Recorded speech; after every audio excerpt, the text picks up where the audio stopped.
Why did NASA stop exploring the ocean? The horrifying truth.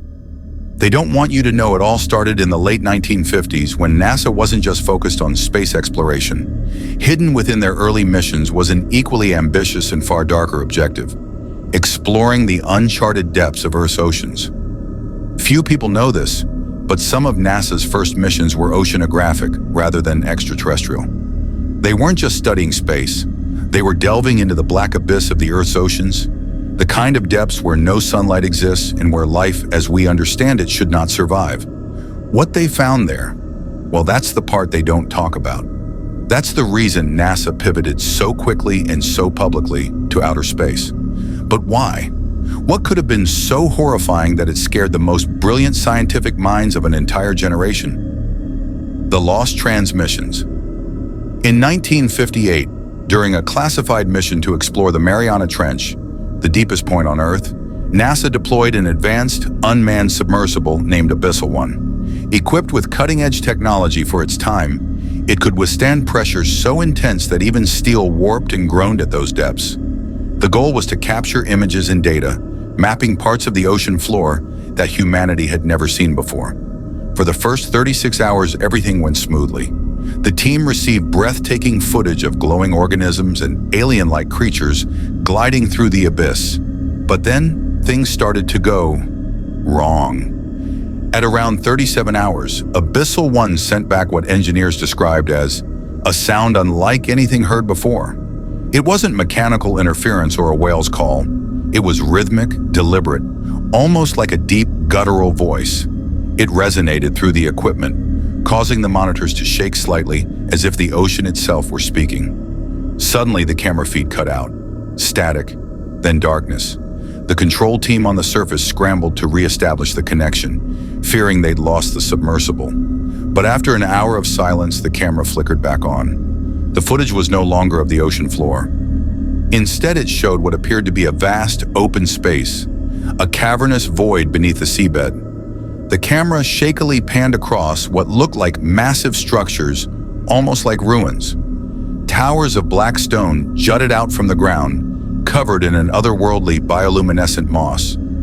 Strange symbols etched into the walls glowed faintly. Then came movement. Something enormous, something alive, shifted in the shadows of the ruins. The team could only see fragments, a long, serpentine tail that seemed to stretch endlessly, scales that shimmered like liquid obsidian, and eyes, hundreds of them, each one blinking in unison as though studying the camera. The screen went black again. The crew that never returned. What most people don't know is that there was a second mission to the Mariana Trench shortly after the loss of Abyssal 1. This time, it wasn't an unmanned mission.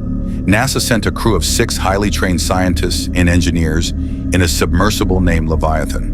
The goal, recover the footage from Abyssal 1 and find out what had gone wrong. Officially, the mission was classified. Unofficially, whispers among NASA insiders hinted at growing unease.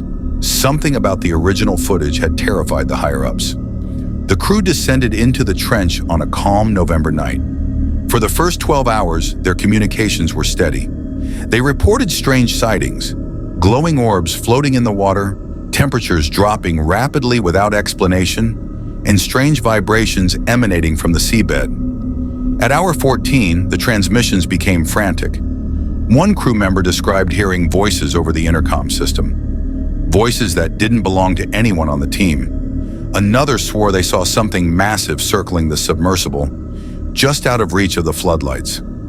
Then came the final transmission. A single, blood-curdling scream echoed through the control room on the surface, followed by a deep, resonant roar that shook the monitors. The connection cut out, and the crew of Leviathan was never heard from again. The cover-up NASA quietly abandoned its ocean exploration program shortly after the Leviathan incident. Officially, they shifted their focus to space because it was deemed more important for humanity's future. But insiders knew better. The remaining footage from Abyssal 1 was locked away in a secure vault. Only a handful of people ever saw it, and most of them refused to talk about what they witnessed. One retired NASA scientist, speaking anonymously years later, described the creature as something ancient, something that predates humanity itself. He claimed that the ruins shown in the footage weren't natural formations. They were built. By who or what, he couldn't say. But the symbols etched into the walls matched no known language on Earth. Whatever it was, the scientist said, it didn't want to be found. And we disturbed it. The whispered warnings. Even now, strange stories emerge from time to time. Fishermen report seeing colossal shadows moving beneath their boats in deep waters. Navy submarines occasionally pick up unexplainable sonar readings, massive objects moving faster than any known sea creature. And then there are the ocean disappearances, ships vanishing without a trace, entire crews lost to the depths. Some believe NASA's silence is a warning. The ocean holds secrets darker and more terrifying than we can imagine. Perhaps that's why we look to the stars.